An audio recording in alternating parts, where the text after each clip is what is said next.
Pardon me, but could I talk to you for a minute? Listen, when I look back over my life, just thinking about the places I've gone and things I've done, you know, God's love for me was so great and so strong. Even then, He was loving me in spite of the fact that I was drinking and thinking, drugging and bugging, slipping and dipping. You know, anybody that was out there doing those things, you know where I'm coming from. You know, I just want to take the time to tell my story. You know, I was thinking life was all about having fun and how I feel. But how many of you know that life is not about fun and how you feel? But when I think about what Jesus said in John 3:16, He said, "For God so loved the world, He gave His only begotten Son, that whosoever believe in Him shall not die but have everlasting life."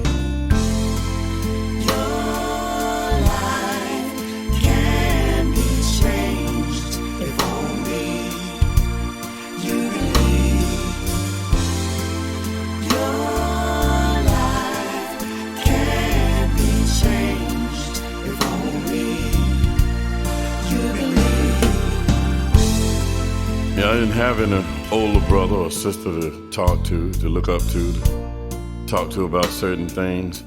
I was the oldest of 12 children, but you know, I was just trying things. You know, trying things can really get you into trouble. And that's what the devil wants to do to most of us early in life, young people. His job and motive is to kill, steal, and destroy. You know, I had a very interesting life. I had a close cousin named Cubby. And Cubby would say, "Hey man, if you try it, I'll try it." And from there we began to try different things.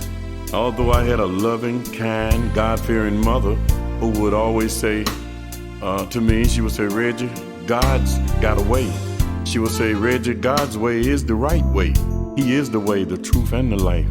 She even taught me the golden rules: do unto others as you would have them to do unto you. All those things that a mother would instill in her children, you know. She was praying and sowing seeds for me right then. But still I found myself smoking cigarettes, doing things like smoking marijuana. I even learned the different kinds of marijuana: Acapulco Gold, Sesame, some call it Cess. And then it was Thai stick marijuana that grew around a stick. You know, yeah, I was getting blind, y'all. That's right, I was blind and couldn't see. And that's a bad way to be. And then it was drinking alcohol, and occasionally every day. Whether it was rum and coke, Canadian Mist, Hennessy's, Cognac, Tanqueray. Some even call some of that stuff Naughty Head, that gin.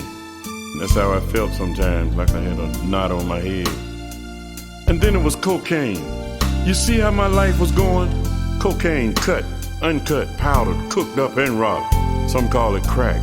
And at the same time, I was still trying to get back on track in life. And then I began to get more into the nightlife. You know, I got into the nightclub thing, playing music as a DJ in the nightclubs. In other words, I was still playing on the devil's playgrounds, looking, searching, feeling, fumbling, still trying to find my way. Still in search of a peace of mind. Tonight this girl, tomorrow night that girl, or somebody's girl, John's girl, Ike's girl. Hopefully it wasn't your girl.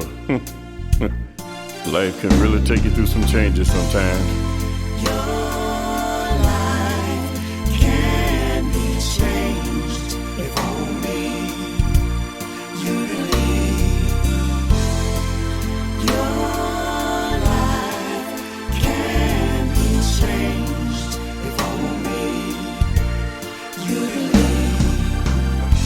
One night after coming home from one of the nightclubs, I happened to be in the area where my mother lived. You know, Mama's house is always home. Well, I came in that night so high, I felt like I was up there, out there. I had a lot of everything, a little bit of this and a little bit of that, you know.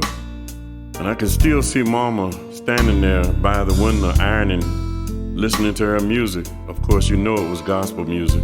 And I was so high and so tired, I just collapsed across the couch. I mean, I just fell out.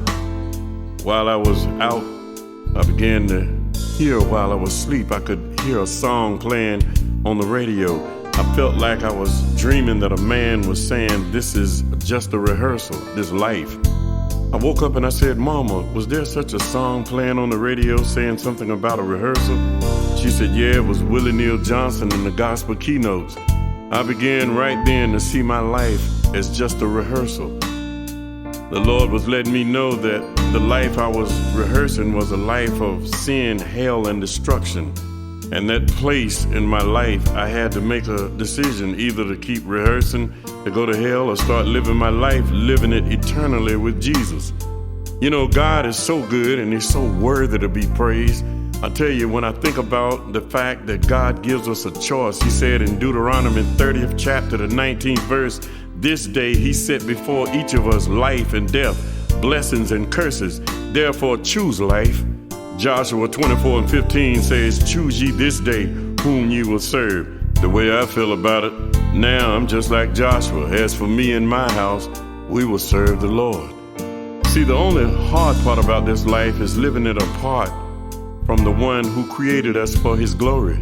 So I just want to tell anybody that's out there listening right now, whether you're listening to the radio in your car or at home, you see, I had a choice and I made that choice. I was tired of living the life of sin, and I saw what was happening in my life.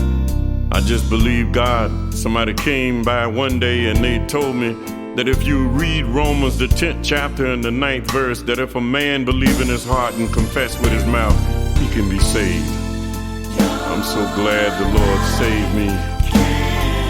He took me out of all of that mess. I believe God, and it's only about believing. If only you believe, you can have life, you can have it more abundantly. Your life can be changed if only you believe.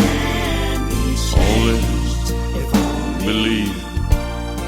Your life, my life, anybody that's listening right now, your life can be changed if only you believe. Trust in the Lord. Do good. Be of good courage. Don't be afraid to surrender your life to Him. Believe in Him. Love Him. Desire Him. Choose Him. Trust Him. Truly, truly understand what I'm trying to say to you right now. Your life can be changed.